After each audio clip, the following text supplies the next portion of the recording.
So a really good question and a common question that people have is, what does it mean if my student, or if you're the student, you ask, what does it mean if my test scores are pretty high, but my GPA is pretty low? Let's go ahead and talk a little bit about that. What's up, everyone? Josh Smith here with the Grade Above College Planning. If you haven't done so yet, please subscribe to our channel. We make tons of videos on scholarships, financial aid, FAFSA, a lot of different things. We typically produce a video every week to educate you, whether you're a parent or a student, on different important factors as it pertains to college planning. If your student has a really high test score but a low GPA, they still have a chance. And not only do they have a chance, they probably have a pretty good chance even at some of the more selective colleges that might be on their list. In light of the pandemic, many colleges are going either test optional or test blind. And they're starting to slowly move away from making the test required at most colleges.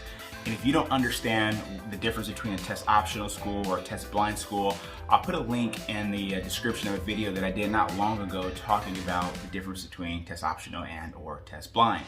So one thing that it could mean is that your student has a very strong academic potential if they score really high on either the ACT or the SAT.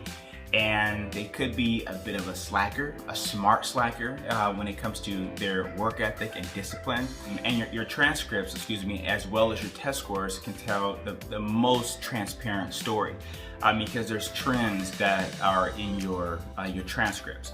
And then you couple that with your test scores, and that really gives the admissions committee a well-rounded idea of who you are as a student, how smart you might be as a student, and how hard you work. And those two together are probably the best indication of how well you're going to do at the next level, depending on the institution that your student is looking to apply to. A lot of times, if you're looking at a school, and especially your more selective colleges, that you're going to be in a really good position to get accepted to colleges like that because you make the colleges look good. They don't put as much emphasis on your GPA, and a lot of colleges inflate their GPA, but the test score as what they really base a lot of their metrics on, and their profile and their ranking as a college. At some of those specific institutions, you're gonna have a really good shot of still getting accepted and might even be able to receive certain scholarships because you tested so well on the ACT or the SAT. Your ranking as a student, when you have a high test score, if you score extremely high, let's say on the ACT, let's say you have a 34 in the SAT, that puts you in the top maybe 1% of all students and incoming freshmen in that specific year. You're better than 99% of other students, 98, 99%. Now, if you have a 4.0 GPA, it doesn't really give a good indication on how you rank compared to other students. Many other students have a 4.0 GPA. And then there's other variables that go into your GPA as far as is it weighted, unweighted, what kind of classes and things like that. Other environmental and variable factors that can determine your GPA or your GPA outcome.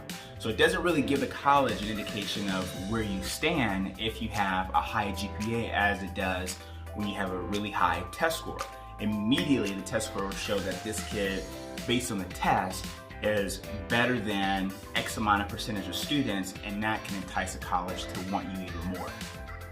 So here's a bit of a dark secret.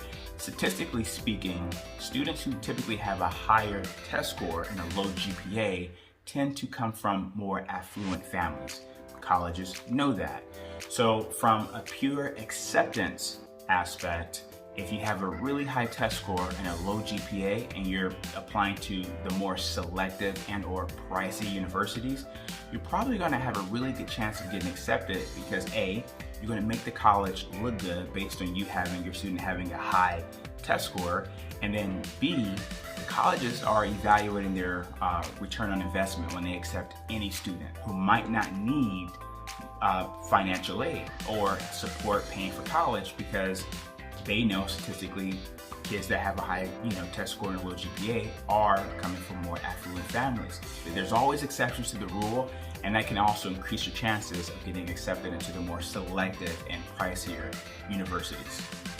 So a couple of things you definitely want to consider if your GPA is low, but your test score is pretty high, is you have to do a really good job in your application telling a very compelling story as to why your GPA is low. As long as you can basically create the proper narrative of, whether it be extenuating circumstances or curriculum. Maybe you had a special situation at home, or a health challenge, or maybe you're very involved in extracurricular activity. There could be a lot of reasons, but if your GPA is pretty low and you scored high on the test, you want to make sure your application tells the right story to give the admissions committee an understanding of why this person didn't do well in high school, but they actually performed well on the test. The more you can articulate and convey that message, the better off you're going to be at getting accepted and probably receiving scholarships, because it may highlight your ability to overcome certain challenges, your uniqueness, and not to mention you have a high test score. There's students out there with very low GPAs, according to national averages, that still get accepted into highly selective universities. And sometimes the students don't even have high test scores.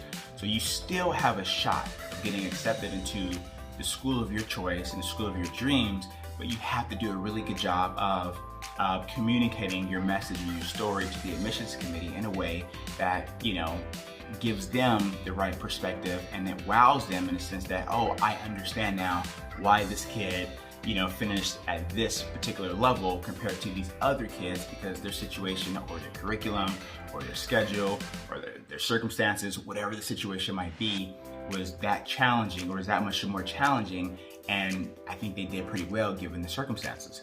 So you want them to see that or understand your situation that way, and it increases your chances once again of getting accepted and or getting favorable financial aid and scholarships. But this is a great opportunity where it makes sense to consult with a professional on the admission side of things, just to make sure that your student is doing all the right things as it pertains to getting them the chances of getting accepted and receiving scholarships. If you have any questions or concerns, please do not hesitate to reach out to us. You can reach me at info@greatabovecp.com.